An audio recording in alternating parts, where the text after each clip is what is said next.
Recently, Steve Bannon, the former advisor to Donald Trump, and at least on two separate occasions, the guy that ran Breitbart, recently gave a speech in France to the far-right National Front Party, where he told the crowd that if the critics call you a racist, you need to wear that label like a badge of honor.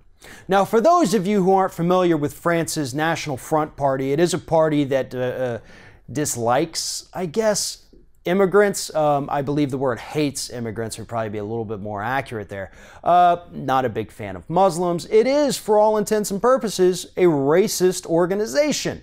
And they have helped sway elections in France in recent years. And so they invited a guy like Steve Bannon over, and Bannon tells them that, yes, be proud to be a racist. Because Bannon is, obviously.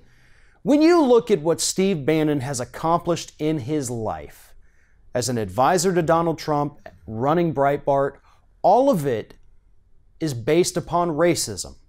Breitbart peddles racism and hatred, not just against African Americans, but against Jewish individuals, against immigrants, against Muslims. That is racism. And Bannon brought that same thing with him to the Donald Trump White House. And now he is out there telling these people that they should wear that term like a badge of honor.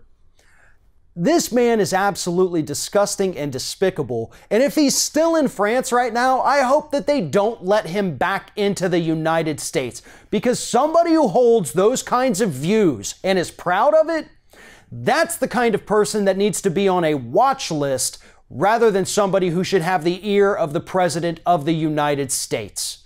That's the real threat in the United States that we need to be tackling. It's not the people coming across the border. It's not the people arriving here on airplanes.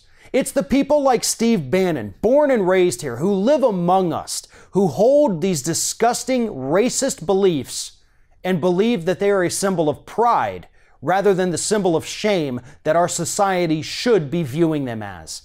Steve Bannon makes no qualms about being a racist here in the United States, and neither do his followers. And that is the problem.